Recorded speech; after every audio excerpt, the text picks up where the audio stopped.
No tienes que buscar a nadie más, yo quiero ir. Aquí está mi tiempo, aquí están mis horas, aquí estoy yo. ¿Sí? Nos dicen evangélicos, ¿verdad?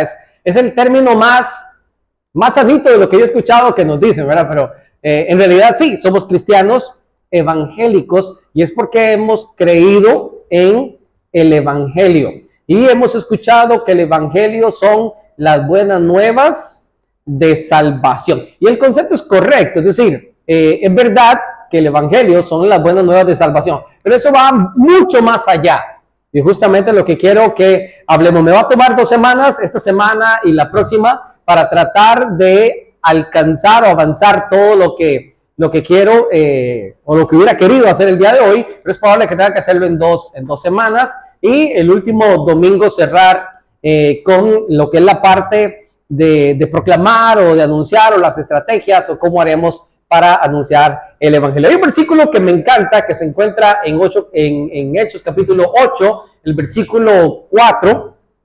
Hechos capítulo 8, versículo 4, que es el versículo que vamos a estar viendo durante todo este mes. Y dice la escritura, pero los que fueron esparcidos iban por todas partes anunciando el evangelio. Pero los que fueron esparcidos iban por todas partes anunciando el evangelio. Evidentemente ustedes saben que se refiere después de la muerte de Esteban. En Hechos capítulo 8, versículo 1, dice la escritura que hubo una gran persecución y los que estaban en Jerusalén tuvieron que hacer lo que dice Hechos 1:8, ¿verdad? Hechos 1:8 dice: recibiréis poder cuando haya venido sobre vosotros el Espíritu Santo y me seréis testigos en Jerusalén, en Judea, en Samaria y hasta el fin del mundo, ¿verdad? Pero ellos se quedan en Jerusalén. Entonces hay una gran persecución después de la muerte de Esteban, y a partir del capítulo 8, justamente después del versículo 1 en adelante, la gente se ve en la necesidad de salir de Jerusalén y comenzar a proclamar el evangelio, que fue lo que el Señor les había mandado. Y así lo dice el versículo 4. Pero los que fueron esparcidos iban por todas partes anunciando el evangelio. Es decir, se aprovechó una situación que era difícil o una situación que era, tal vez uno lo pudiera evaluar como una situación contraria, se convierte en algo positivo, porque a partir de allí entonces ellos comienzan a anunciar el evangelio. Anunciar el evangelio es una de las tareas específicas de la iglesia. ¿Cuántos saben esto? Es una de las tareas específicas de la iglesia. De hecho, así lo dice Mateo, capítulo 28, los versículos del 18 al 20, donde el Señor Jesucristo nos da esa tarea directa a nosotros como iglesia. Tenemos que anunciar el evangelio. Normalmente hemos relacionado el evangelio con, por ejemplo, presentar el plan de salvación, o cuando hablamos del perdón de pecado, o por ejemplo, cuando hablamos de rescatar a la humanidad de la condenación para poder estar en la eternidad en gloria con nuestro Salvador. Pero como les decía, anunciar el evangelio va un poquito más allá. Y es entender este concepto nos va a dar la oportunidad de ser un poquito más efectivos en la misión que el Señor nos ha encomendado. Y hacia allá quiero que vayamos. Pero para entender el concepto del evangelio, créanme que vamos a tener que tirarnos bien para atrás. Vamos a ir bien para atrás y tratar de ir viendo poco a poco por qué es tan importante para nosotros el evangelio. Y le he llamado a esto la construcción del evangelio, en este caso desde el Antiguo Testamento. Le puse desde el Nuevo Testamento, pero es desde el Antiguo Testamento. ¿Cómo se fue construyendo esta idea para que nosotros hoy hablemos del evangelio? Pero antes, acompáñenme en oración. Cierre sus ojos un momento y dígale: Padre, quiero suplicarte. Hablamos de la construcción del evangelio desde o en el Antiguo Testamento, y pudiésemos verlo de diferente manera, pero quiero que empecemos por acá. Dios crea el mundo, todo lo que en él hay, y dice la escritura desde Génesis 1:31 que todo lo que el Señor creó fue bueno. Fue bueno. El hombre fue creado a imagen y semejanza de Dios. He escuchado como 4 teorías diferentes de qué significa ser creado a imagen y semejanza de Dios. Y créanme que todas tienen algo de razón. O sea, todas tienen mucho sentido de lo que pudiese significar ser creados a imagen y semejanza de Dios. Algunos dicen que es la capacidad que Dios nos dio de cumplir con la misión. Es decir, Dios nos ha creado con la suficiente inteligencia, sabiduría y habilidades para poder cumplir con las misiones que Él nos ha encomendado a nosotros como seres humanos. Inicialmente, sojuzgar la tierra, ¿verdad? Señorear sobre todos los animales, administrar correctamente la parte agrícola y ganadera y demás en la tierra, y llenar la tierra y compartir la verdad del Señor. Inicialmente algo como eso. También he escuchado mucho acerca de esto, que hemos sido moralmente diferentes al resto de la creación, la capacidad de tener raciocinio, la capacidad de tener voluntad y de tener espiritualidad. Estas 4 áreas definen perfectamente lo que es o lo que diferencia al hombre del resto de la creación y que nos asemeja a nuestro Dios, evidentemente a su imagen y semejanza. Moralidad, raciocinio, espiritualidad y también lo que es la voluntad. Todo esto en sí mismo es parte de lo que hemos sido o por qué hemos sido creados a la imagen y semejanza de Dios. Es decir, Dios crea el mundo de una manera perfecta. No se necesitaba el aire acondicionado en los tiempos de la creación. El clima era literalmente perfecto. Adán y Eva, ¿cómo vestían? No vestían. Porque el clima era perfecto, era ideal. No se resfriaban, ¿verdad? Es decir, todo lo que Dios creó fue perfectamente balanceado y perfecto. No había malicia, no había envidia, no había pleito, no había pecado. Dios estableció su corazón en la creación. Es decir, Dios implantó en la tierra su reino. Hasta ahí vamos bien. Pero nosotros sabemos lo que pasó justamente después de la caída. O bien entonces la caída. Génesis 3:6. Quiero que vayan conmigo rápidamente a estos pasajes. No sé si vamos a tener la oportunidad de ir leyendo todo. Pero Génesis 3:6 dice la escritura: y vio la mujer que el árbol era... Claro que era bueno porque lo había creado Dios. Pero la intención ya venía mala. Dice que la mujer vio el árbol, que era bueno para comer y que era agradable a los ojos. Oiga, hay que aprender a cerrar a veces los ojos. Hay muchas cosas que se ven agradables a los ojos. Se cierran los ojitos. Así decía mi abuela. Antes de casarse, abra bien los ojos para que vea bien todo, y una vez que se casa, cierra. La mujer vio el árbol y vio que era bueno y que era agradable a los ojos.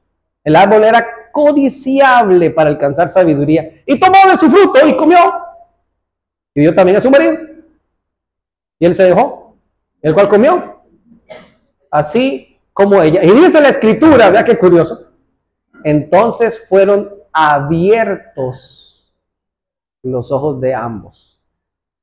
Esta frase de que fueron abiertos es porque había una protección de parte de Dios sobre la humanidad para que todo girara en torno al reino de Dios. Y estábamos perfectamente equilibrados en todas las áreas.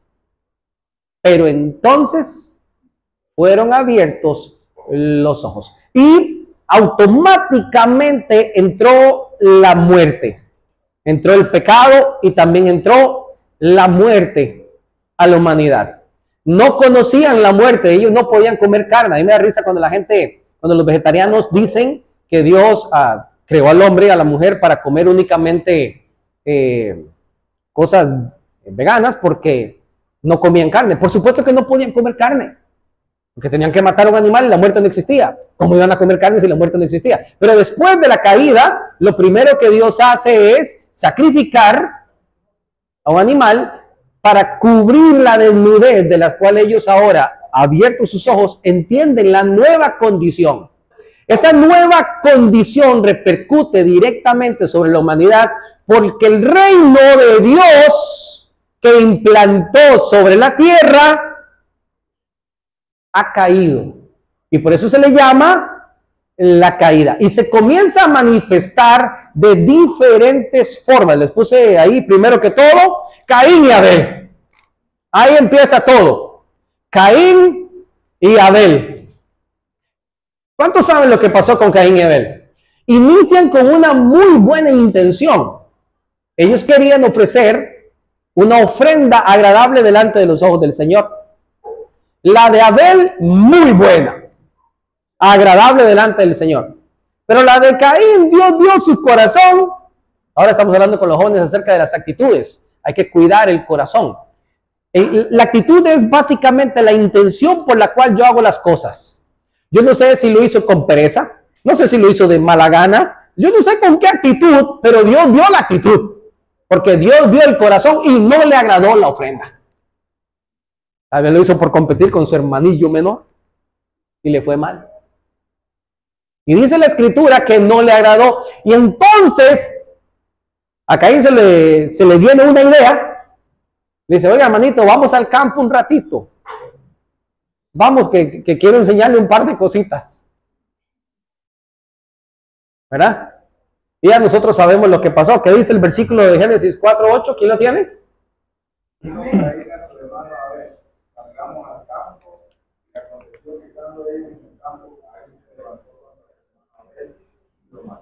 Y lo mató. Posiblemente le dio un garrotazo, ¿verdad?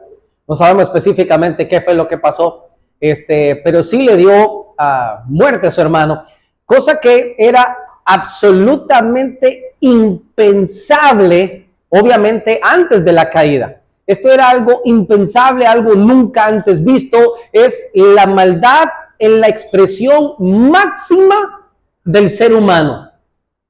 Miren, mis amados hermanos, el ser humano tiene gradualmente la capacidad de irse haciendo cada vez más malo, pero lo vamos haciendo gradualmente. Por eso es que nosotros nos asombramos cuando un niño de 4 años en una escuelita de verano roba la bicicleta de un niño que vino a la escuelita de verano y que la dejó allá afuera, porque se la robó un niño de 4 años. Es un hecho verídico, ¿verdad? Nosotros montamos aquí un espionaje CSI y encontramos el cuerpo del delito, ¿verdad? Encontramos el arma homicida y todo lo demás, pero bueno, eso sucedió en vida real, dice el panameño, eso sucedió aquí en vida real. Y nos asombramos, y con 4 años, dicen los hermanos, con 4 años ya anda robando bicicletas. Bueno, sí, pasó. Ahora, tal vez cuando usted y yo éramos jóvenes, nuestra mayor travesura de repente era, no sé, fugarnos del colegio, los que lo hicieron. Yo nunca hice nada de eso, por supuesto, ¿verdad? O tal vez robarle las naranjas al vecino, ¿verdad? O cosas como esas. Pero jamás en nuestra mente ha pasado, ni pasará posiblemente, quitarle la vida a alguien. Ahora, y si hablamos de quitarle la vida a alguien y usted está pensando en que ese es su propio hermano, estamos hablando que el nivel de maldad era elevadísima, era impensable. Miren, ni Dios no lo permita, pero si en algún momento nosotros los que normalmente andamos en la calle manejando por ahí, tenemos un accidente y de repente colisionamos con alguien en moto, para decir algo, o bicicleta, y esa persona perdiera la vida, yo no sé cuánto tiempo nos retomaría a nosotros volver a andar en la calle, porque eso es traumatizante. Entonces, el nivel de odio, de envidia, de celo que hubo en la humanidad en el momento de la caída, donde el reino de Dios, lo que él pensó, lo que él imaginó para la humanidad, se vino tan abajo que a Caín no le tembló el pulso. Y no es que había mucha gente en la tierra como para decir que nadie sabe lo que pasó, para agarrar un garrote y pegárselo en la cabeza a su hermano y matarlo. El nivel de odio era extremo, era extremo. Cuando nosotros entendemos esto, nos damos cuenta que el anuncio del evangelio es mucho más allá que solamente buenas nuevas de salvación. Porque es entender que el reino que Dios construyó sobre la tierra cayó y que automáticamente entró el reino de las tinieblas y comenzó a hacer cosas que literalmente eran impensables en la humanidad. Pero no solamente pasó eso, tuvo que venir entonces el diluvio. Vamos al capítulo 6 de Génesis. Tuvo que venir entonces el diluvio. Ahora vean por favor el capítulo 6. Después hablamos de lo que pasa en estos primeros versículos del capítulo 6. Va a concentrarse en el 1 por ahorita. Aconteció que cuando comenzaron los hombres a multiplicarse sobre la faz de la tierra, le nacieron hijas. Y viendo los hijos de Dios que las hijas de los hombres eran hermosas, tomaron para sí, escogiendo de todas entre ellas. Y dijo Jehová: no contenderá mi espíritu con el hombre para siempre, porque ciertamente es carne, mas serán sus días 120 años. ¿Cuál es el título que aparece en el capítulo 6? La maldad de los hombres. Vean lo que dice el versículo 11. Y se corrompió la tierra delante de Dios y estaba toda la tierra llena de ¿qué? De violencia. Hasta lo que sucede en el capítulo 7, versículo 6. ¿Qué dice la escritura? Era Noé de 600 años cuando el diluvio de las aguas vino sobre la tierra. ¿Cuánta gente vivía en la época de Caín y Abel? ¿Cuánta gente vivía en la tierra? Es probable que ya, o sea, usted no sea tan cerradito de decir, bueno, Adán, Eva, Caín y Abel, 4.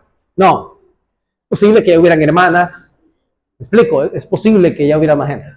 No muchos, pero ya había más gente. Pero dice la escritura, ya en el capítulo 6, nuevamente la maldad se había corrompido sobre la faz de la tierra. Si con poquitas personas ya había mucha maldad, ¿qué pasa si a esto le multiplicamos muchas personas? ¿Cómo era la maldad?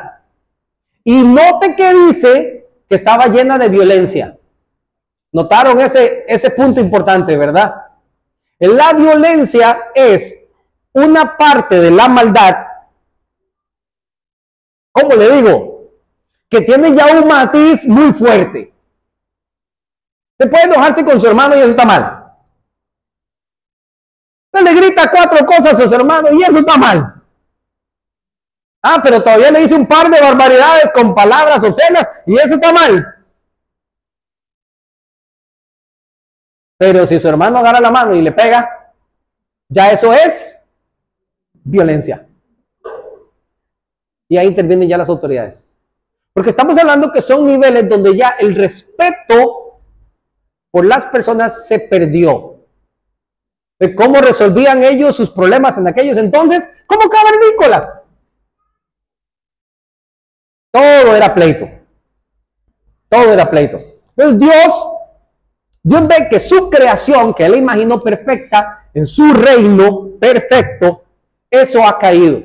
Y como eso cayó, entonces entra la maldad, y no solamente la vemos en su mayor expresión con Caín y Abel, sino que ahora esto se ha multiplicado a todas las personas en la faz de la tierra, y Dios dice: yo voy a tener que enviar un diluvio. ¿Por qué? En medio de las tinieblas, y en medio del control de las tinieblas, en medio del reino del enemigo, muy por encima sigue estando Dios. Y sigue teniendo control. Y sigue imponiendo su juicio. A pesar de que no estamos experimentando el reino de Dios sobre la tierra. Dios evidentemente llama a un hombre especial que fue Noé. Luego de Noé, evidentemente vuelta y se multiplica otra vez la tierra. Todavía estamos en relación con lo que tiene que ver con el diluvio, ¿verdad? Viene Noé. Una vez que la tierra es limpia, se reduce a unas cuantas personas. Pero ¿qué sucede tan solo en el capítulo 11? ¿Qué sucede sobre la tierra tan solo en el capítulo 11? Nuevamente, la maldad se multiplica. Vamos al capítulo 11, versículos del 7 al 9.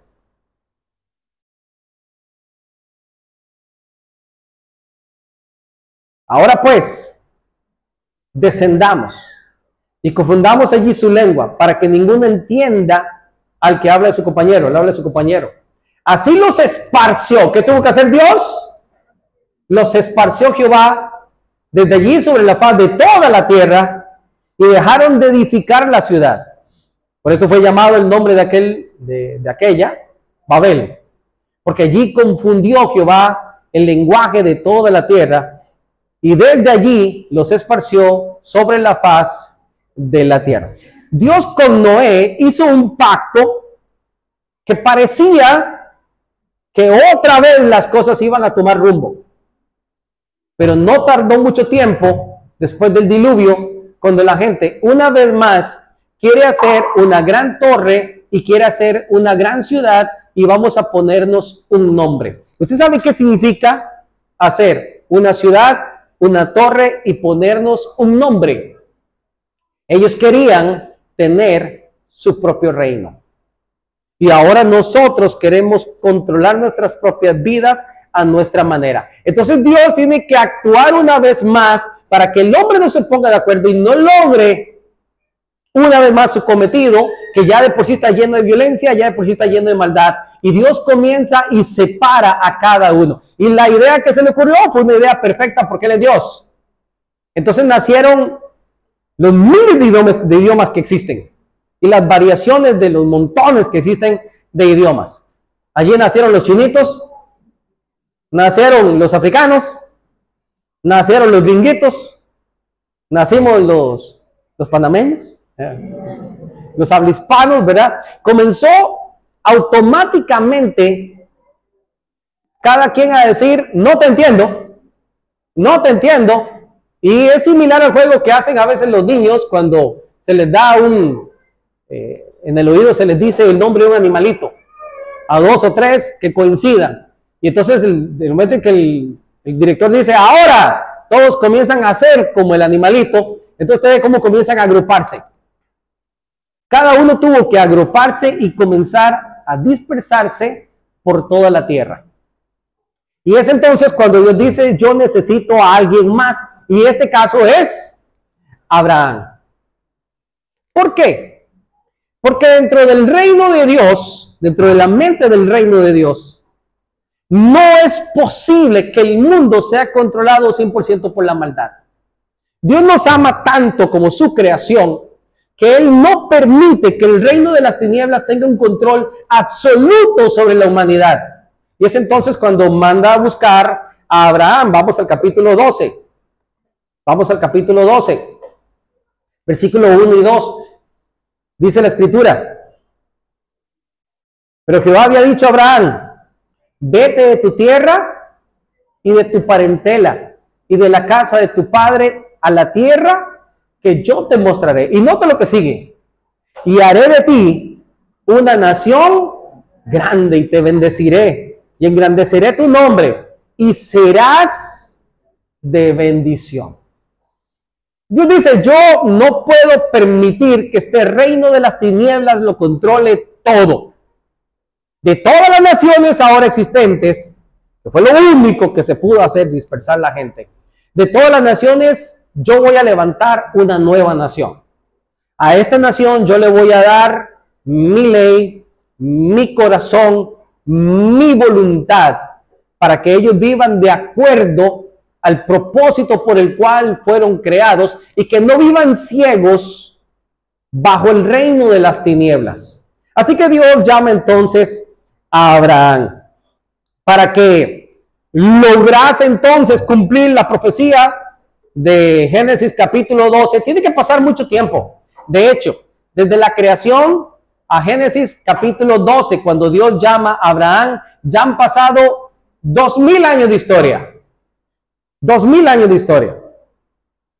Y tiene que pasar 430 años más, en este caso, para que lleguemos a Moisés, para que el pueblo de Israel se asiente en Egipto durante 430 años, para luego experimentar todo el proceso del éxodo, para lo que hemos llamado, bueno, le hemos llamado el éxodo, pero la palabra correcta es la salida. 500 años más aproximadamente, quizás hasta un poquito más, para el cumplimiento de que ahora el pueblo de Israel exista. Y ya todas las naciones que son paganas tienen a sus dioses, como leímos en el Salmo 96 el día de hoy, que son ídolos. Pero hay un pueblo, una nación, que quiere intentar ser luz y en medio de las tinieblas y del caos manifestar el reino de Dios. Entonces, a partir de allí es que Dios dice, bueno, ahora yo les voy a dar mi ley. Y comienza el mundo a experimentar poco a poco, a tener poco a poco matices, una vez más, de lo que es vivir bajo el verdadero reino de aquel que nos ha creado.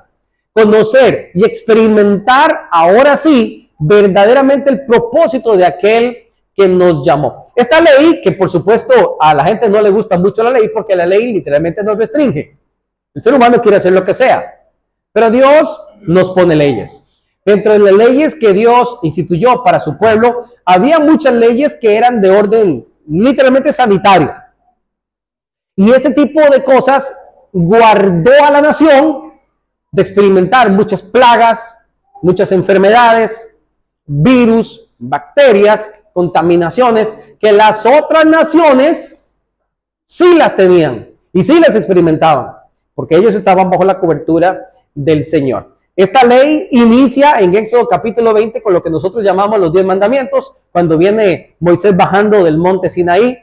Pero luego esto se extiende mucho más cuando en el trayecto en el desierto él escribe el libro de Levítico. Luego muere toda la primera generación de 20 años para arriba. Todos se murieron. ¿Cuántos aquí tienen menos de 20 años? Levanta la mano los que tenemos menos de 20 años.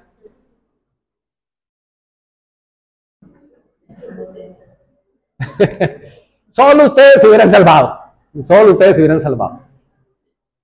Yo levanté la mano por fe. Luego viene el Deuteronomio. Significa una segunda ley. Porque ahora esta nueva generación tampoco conocía al Señor. Tampoco conocía cuál era su imagen. Ahora, una vez que el pueblo tiene su ley, ahora inicia con lo que nosotros llamamos la conquista y la tierra prometida. Y Dios usa un nombre como Josué. Un nombre diferente a Moisés. ¿Cómo era Moisés? ¿Se acuerdan cómo era Moisés? Manso. Manso, pero manso.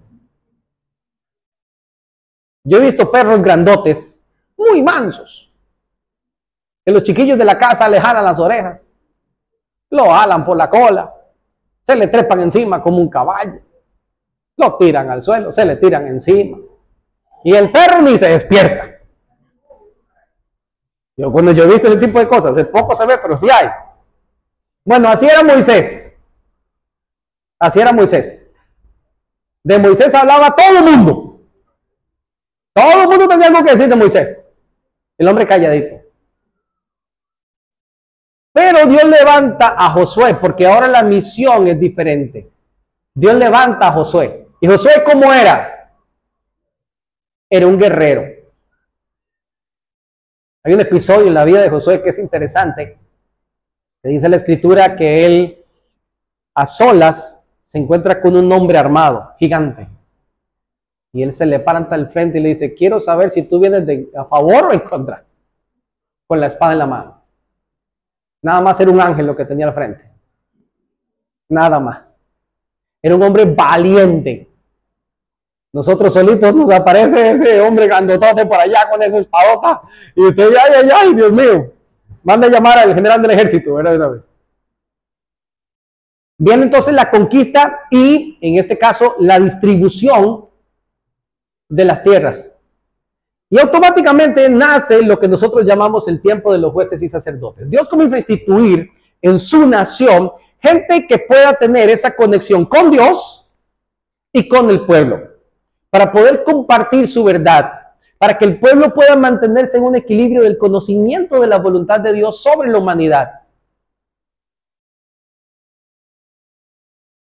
El pueblo no queda satisfecho con esto. Ahora, haciendo rápidamente un resumen hasta aquí. Dios crea o implanta su reino sobre la tierra de una manera perfecta.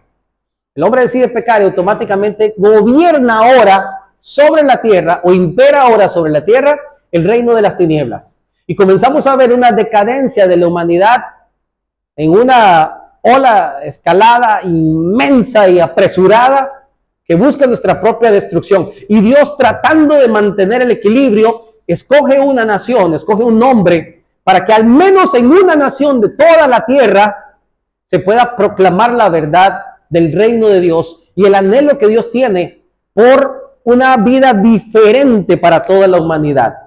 Pero el pueblo se asienta, comienzan a venir el tiempo de los jueces. El tiempo de los jueces es interesantísimo. Yo creo que les puse el pasaje. Vamos a ese de Jueces capítulo 2, versículo 16. Jueces capítulo 2, versículo 16.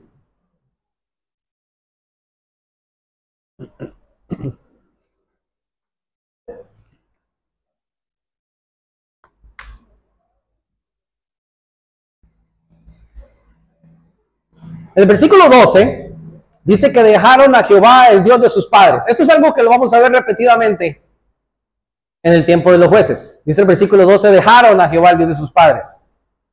Dice el versículo 13, dejaron a Jehová y adoraron ¿a quién? A Baal y a Astarot. Y se encendió contra él el furor de Jehová y los entregó en manos de robadores, que los despojaron y los vendieron en manos de sus enemigos de alrededor. Y no pudieron ya hacer frente a sus enemigos. Por donde quiera que salían, la mano de Jehová estaba contra ellos. ¿Para qué? Para mal, como Jehová había dicho. Y como Jehová se los había jurado. Y tuvieron gran aflicción. Y Jehová, dice el versículo 16, que es el versículo clave. Y Jehová levantó jueces que los librasen de mano de los que los despojaban. Aquí nace el tiempo de los jueces. El tiempo de los jueces es una montaña rusa. El pueblo está bien con Dios, pero de un momento a otro comienzan a adorar los dioses ajenos y el pueblo cae en pecado. Una vez que cae en pecado, ellos quedan en un valle, en un hueco, donde son asaltados, cautivos, donde les roban todo, donde los tienen en pobreza y en miseria, y se mantienen en ese bache. Entonces el pueblo clama a Dios. Y Dios levanta un libertador. Los liberan de los opresores. Y luego otra vez se mantienen estables siempre y cuando el juez o el libertador se mantenga con vida. Una vez que moría el juez o el libertador, el pueblo se olvidaba otra vez de Dios. Y vuelta y pecaban, y vuelta y venía el castigo, y vuelta y oraban y pedían un libertador, y Dios otra vez levantaba un libertador, y después de que levantaba ese libertador, lo libraban y se mantenían otra vez en un equilibrio, haciendo la voluntad de Dios. Y esto se repitió muchísimas veces en el pueblo de Israel. Evidentemente notamos una conducta del pueblo de Dios hasta que llega a este punto de la historia, que para mí es uno de los puntos más importantes de lo que queremos hablar. Vienen el tiempo o la época de los reyes en Jerusalén. Vamos a 1 Samuel capítulo 8, versículo 7. 1 Samuel capítulo 8, versículo 7.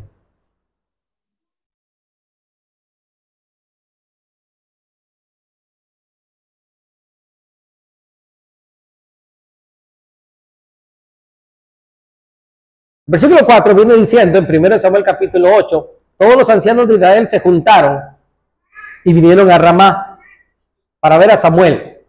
Y le dijeron, he aquí que tú ya estaba viejito. Samuel, que era prácticamente el último sacerdote en su función como tal, ya estaba viejito. ¿Y qué pasó con sus hijos? Y tus hijos no andan en tus caminos. Sucedió lo que muchas veces sucede, que las segundas o terceras generaciones no logran mantenerse firmes en los caminos del Señor. Ojo con esto. Ojo con esto. Si usted es de primera generación, es decir, en su familia usted es el primero que conoce de Cristo. Aquí hay algunos casos así, primera generación, en su familia usted es el primero que conoció de Cristo. 1, 2, 3, 4, 5, 6, 7, 8, 9, muy bien, 10. Okay. En su familia usted es el primero. Sus hijos van a ser la segunda generación de creyentes y así sucesivamente. Samuel no logró, a pesar de ser un excelente, porque era un excelente sacerdote, de los mejores que nos narra la historia, no logró que sus hijos tomaran el camino tan correcto como debieron. Hubieron casos peores. Por ejemplo, los hijos de Eli, ¿verdad? Hubieron casos peores, ¿verdad? Y dice que los mismos ancianos se lo reprocharon. Y tus hijos no andan en tus caminos, por tanto, constitúyenos ahora, ¿qué? Un rey, esta palabra es clave, que nos juzgue, como tienen todas las naciones. Ahora el pueblo de Israel no le gusta el sistema que ellos mantienen, y ahora ellos quieren ser como ¿quiénes? Como todas las naciones. Siempre quisieron ser como todas las naciones. Por eso es que seguían a Baal y por eso es que seguían a Astarot. Porque eran los dioses que tenían las diferentes naciones. Siempre quisieron imitarlos. Y desechaban específicamente a Dios. Así se lo dice. Pero dice el versículo 6, pero no agradó a Samuel esta palabra y dijeron, danos un rey que nos juzgue. Y Samuel oró a Jehová. Y Jehová respondió a Samuel, oye la voz del pueblo en todo lo que dicen, todo lo que te digan, porque no te han desechado a ti, sino a mí me han desechado, para que no reine sobre ellos. Incluso aquí, en la nación de Israel, el reino de las tinieblas estaba imperando. Y cada vez que no tenían un buen líder, vuelta y buscaban la idolatría, vuelta y caían en el pecado, vuelta y olvidaban la ley del Señor. Ahora nosotros queremos ser también como las otras naciones. Miren, yo no sé si a usted le parece curioso o no, pero a la iglesia nos pasa lo mismo. Yo sé que es fácil juzgar al pueblo de Israel y decir, pero qué bárbaro, póngale 0. Yo sé que es fácil decir, ¿cómo es posible que Dios le hablaba directamente a Samuel y Samuel le hablaba directamente con Dios y que así lo manifestaban al pueblo? Y aún así ellos querían otros dioses. ¿Cómo es posible que vieron tantos milagros allá en el desierto? ¿Cómo es posible que se les olvidó que comían maná? Y que comiendo maná dijeron, estamos aburridos de comer maná. Yo sé que para nosotros es fácil decir hoy, ¿cómo es posible? Pero la iglesia hoy en día también muchas veces quiere ser como el mundo. Y no me refiero a la iglesia, me refiero a los miembros de la iglesia. Porque en la iglesia nos vestimos de moralidad y de santidad y de pureza y todo lo demás. Pero salimos afuera y ¿cómo son los miembros de la iglesia? Los otros miembros de otras iglesias, ¿cómo son? Sí, para que usted no se sienta aludido. Curiosamente, la estrategia de las tinieblas, del reino de las tinieblas, es que usted no pueda ver el reino de Dios. Y que usted quiera tener lo que tiene la gente del mundo. A pesar de lo que el mundo nos ofrece, es destrucción. La escritura dice de manera literal, el enemigo vino a hurtar, matar, pero nosotros queremos eso. La gente del mundo quiere eso. Hay un problema, el mínimo que sea, y ya yo no vengo a la iglesia. ¿Me explico? ¿Por qué yo me peleo con Dios? ¿Por qué me peleo con su sistema, con su gobierno? ¿Por qué? ¿Por qué quiero hacer lo que todos hacen?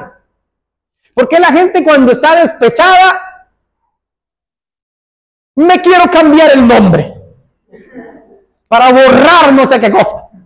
Oye, no lo vas a borrar.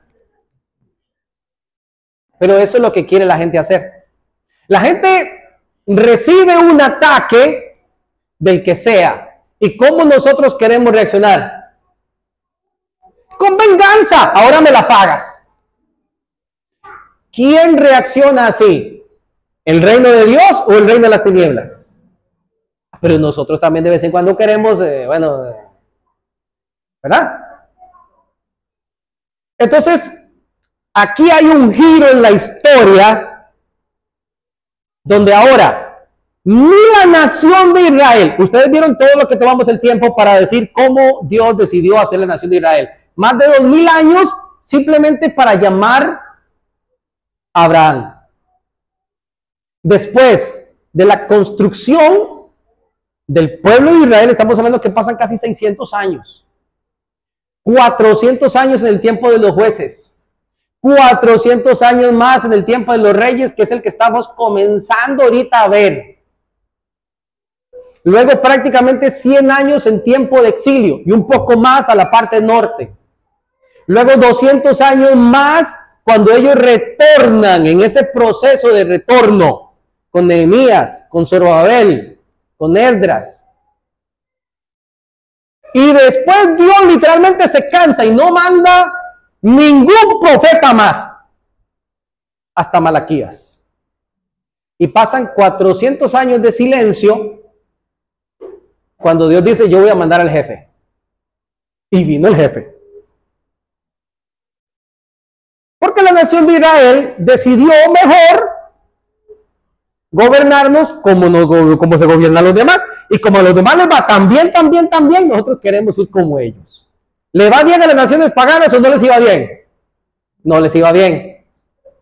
Ellos querían ser como ellos. Entonces Samuel unge y se proclama al primer rey sobre Israel. Y aquí aparece por primera vez los términos que tienen que ver específicamente con el evangelio.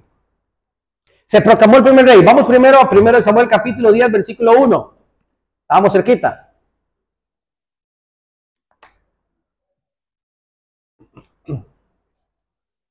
Primero Samuel capítulo 10, versículo 1.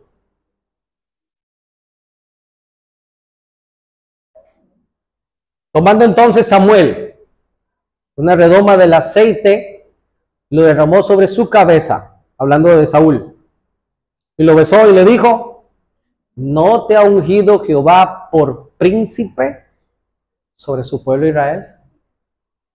Miren, cuando el sacerdote venía y traía ese aceite y lo derramaba sobre la cabeza del rey, en ese momento el Espíritu Santo de Dios venía sobre él. Tú vas a ser ahora mi príncipe. Es decir, tú eres mi hijo. Y esto es algo que no le sucedía a nadie más.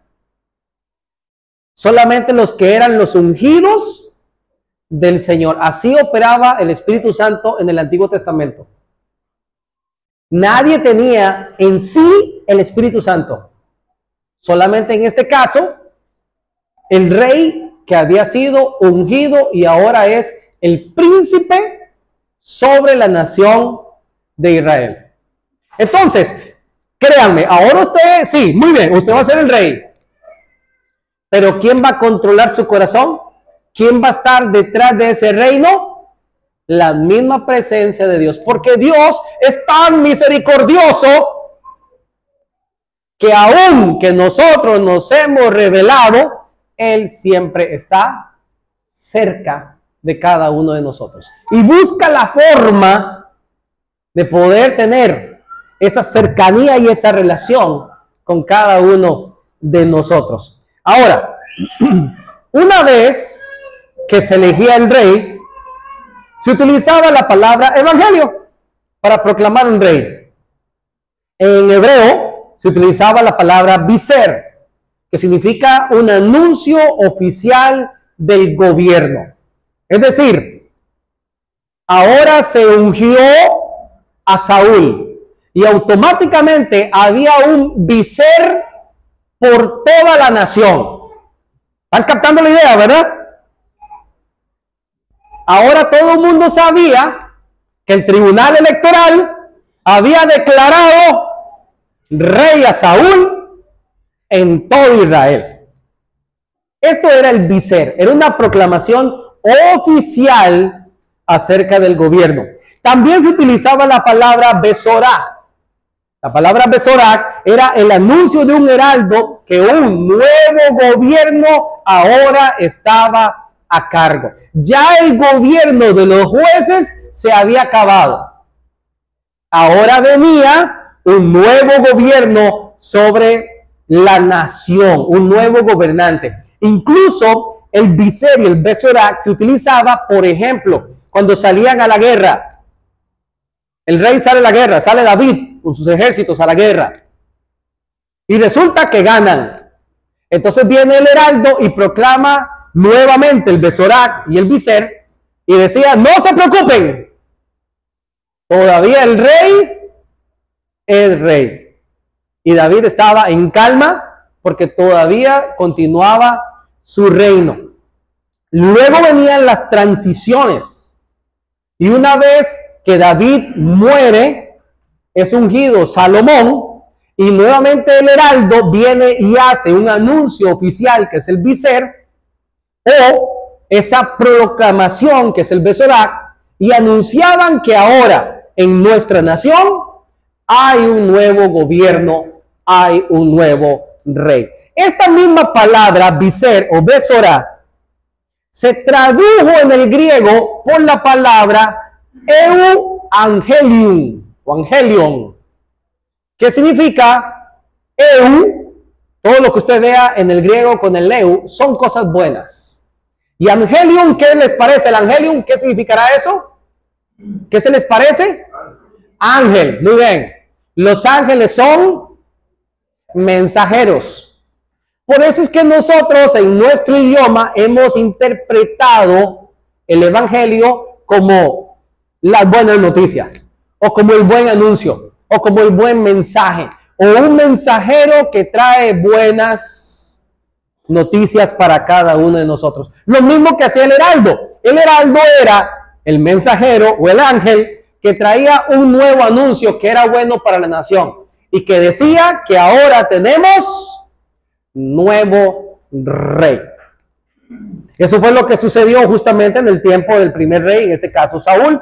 También luego se dio ese nuevo anuncio cuando llegó el nuevo rey de Israel, que fue David. Y esto fue bastante revulsivo, fue muy complejo, porque resulta que Dios quita su espíritu de Saúl cuando aún él está vivo.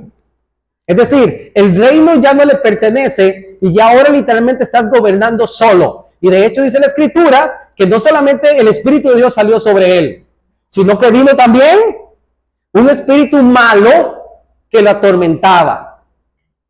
Y adivinen a quién mandó Dios para que le tocara el arpa y ese espíritu malo se fuera. Ahora David. La gente cantaba, las mujeres. Por eso que se ponía tan celoso Saúl, porque las mujeres cantaban y decían, Saúl mató a miles, pero David hay miles. Es decir, tú eres 10 veces mejor que lo que teníamos. ¿Cómo se ponía Saúl con eso? Cuando Dios escoge a Saúl, dice la escritura que no había nadie físicamente mejor que Saúl. Era perfecto físicamente. Y que los más grandes le llegaban a los hombros. Era un burrón, guapo, de personalidad envolvente. Rivaldo dice, no sé si es verdad, pero estaba hace rato diciendo. Y ahora con el Espíritu Santo de Dios era el mejor rey. Pero luego él se corrompe y comienza a hacer cosas y Dios quita su espíritu y manda a buscar a David. Y esto evidentemente tiene un propósito de parte de Dios. Claro, en muchísimas áreas. Pero pensando específicamente en el Evangelio, un gobierno malo se acaba. Y Dios trae algo mejor para su pueblo. Ahí es donde Dios escoge también a David. Vamos a leer rapidito sus pasajes, son bien bonitos. Capítulo 16, versículo 13. 16:13. ¿Qué dice la palabra? Samuel tomó el cuerno de aceite y lo metió en medio de sus hermanos, y desde aquel día en adelante el Espíritu de Jehová vino sobre David. Levantó luego Samuel y se volvió a Ramá. David está para Saúl. Muy bien, vean qué bonito esto. De los hijos de Esaí, David, ¿en qué orden estaba? El último. Y mandaron a llamar a todos. Y a David ni se molestaron en mandarlo a llamar. ¿Para qué? Si no era ninguno de estos, mucho menos. Bueno, y todavía me queda uno, dice Esaí, pero ese está allá con las ovejas. Eso no va a ser. No tiene ni cara, decía. Ahora lo que dice el versículo 7. Y Jehová respondió a Samuel: no mires a su parecer, ni a lo grande de su estatura. ¿Se acuerdan que habíamos hablado acerca de Saúl? No vamos a caer en el mismo error. No mires a su parecer ni a lo grande de su estatura, porque yo lo desecho. Porque Jehová no mira lo que mira el hombre, pues el hombre mira lo que está frente a sus ojos. Pero Jehová mira el corazón. Sobre toda cosa guardada, guarda tu corazón. Guarden su corazón.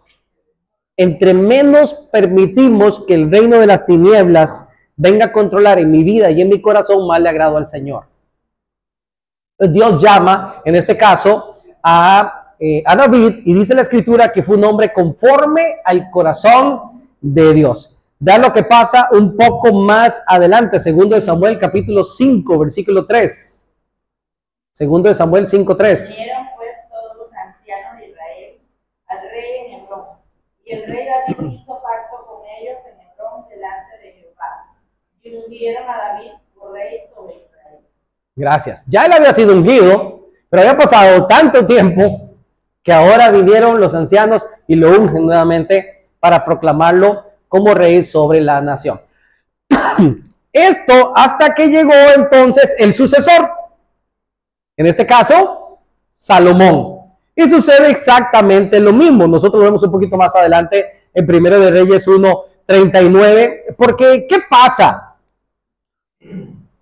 David tenía muchos hijos. ¿Y cómo se llamaba su hijo el mayor? Absalón. ¿Y quién debió ser el heredero al trono? Absalón. ¿Y físicamente cómo era Absalón? ¿Se acuerdan? Lo mismo que Saúl. A ver, Dios no es que tiene algo en contra de los guapos, si no, no nos hubiera escogido.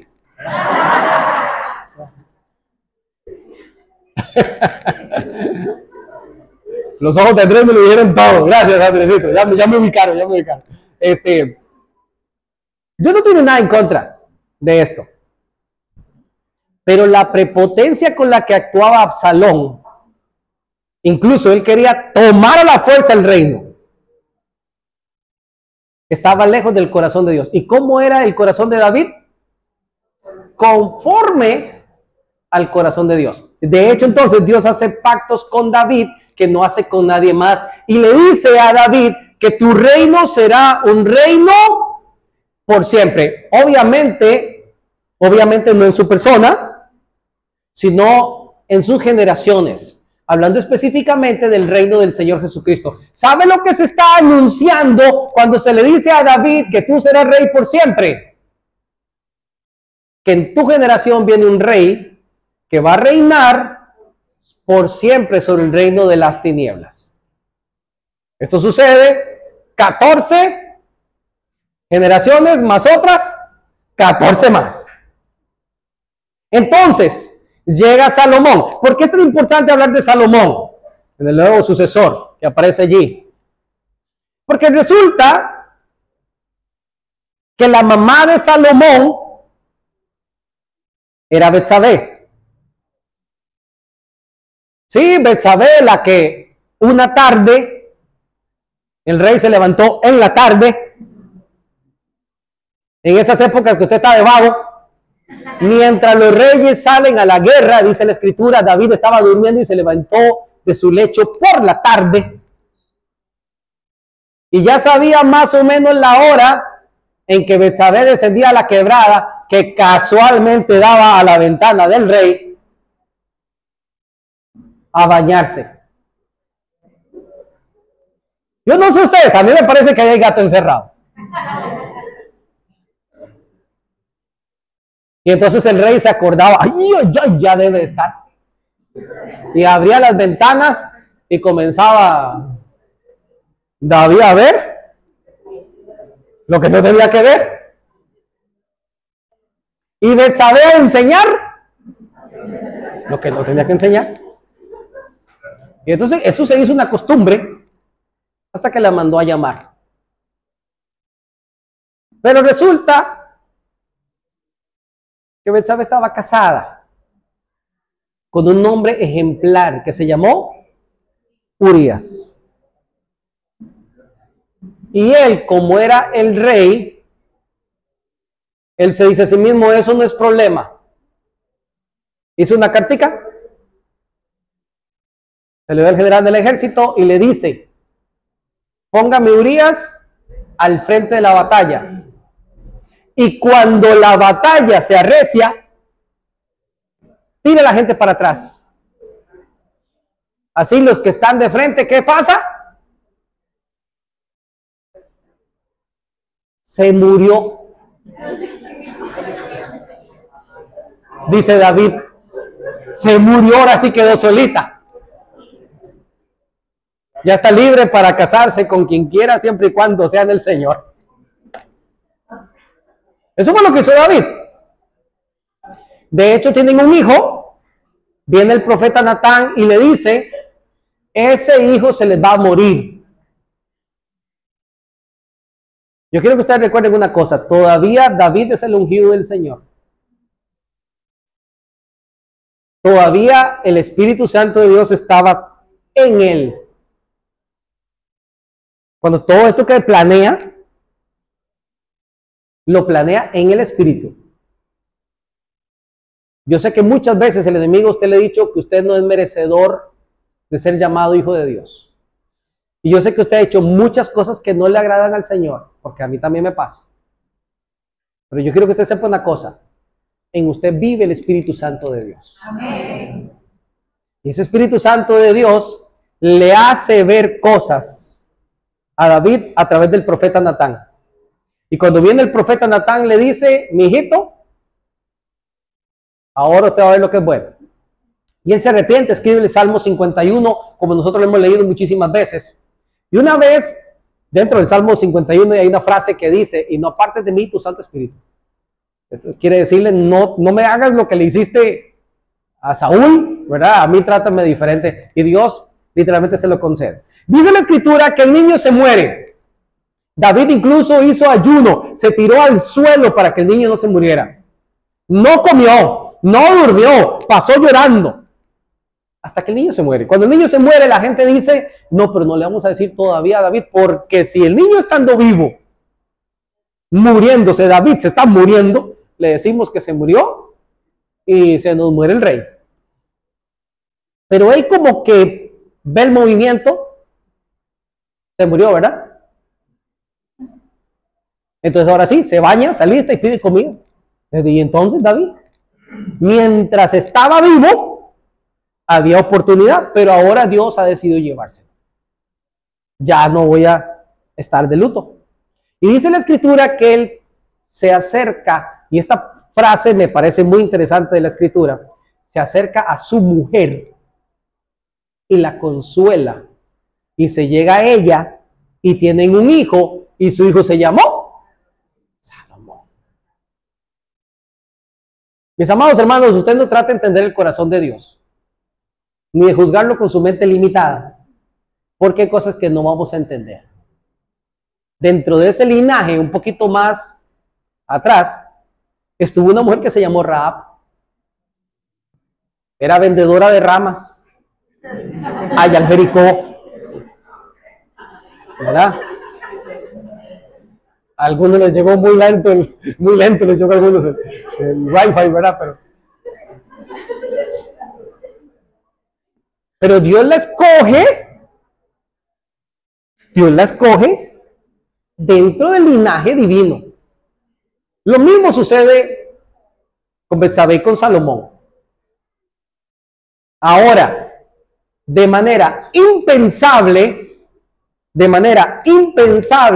hay un nuevo Viser, un nuevo Besorá, de que el rey decidió que el sucesor fuera Salomón. Y los que querían seguir a Absalón tuvieron que abstenerse para comenzar a seguir ahora a su nuevo rey, que era en este caso Salomón. Ahora, después de Salomón viene lo que nosotros llamamos la división de los reinos, porque todos esos reinos fueron reyes idólatras. Absolutamente todos. Son poquitos los que la escritura rescata como que hicieron lo bueno delante de los ojos de Dios, y sobre todo la parte que estaba acá en Jerusalén. Los que estaban en Samaria, los del reino del norte, casi todos eran re malos, reyes corruptos. Allí es donde Dios envía entonces a los profetas para una y otra vez dar el mensaje que Dios tenía para su pueblo. Una y otra vez. Pero el pueblo siguió siendo rebelde. Es decir, la estrategia de tener una nación con su ley, y que ya no quieren un gobierno teocrático, sino que ahora quieren reyes. Y por más que se proclaman esos reyes para poder traer luz a la humanidad, cada vez se deteriora más. Hasta que viene entonces el anuncio del Evangelio. Y Mateo capítulo 3, versículo 2, dice de la siguiente manera. Mateo capítulo 3, versículo 2.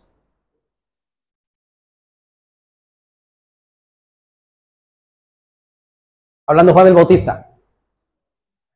Arrepentíos, porque el reino de los cielos se ha acercado. Mis amados hermanos, lo vamos a dejar hasta aquí.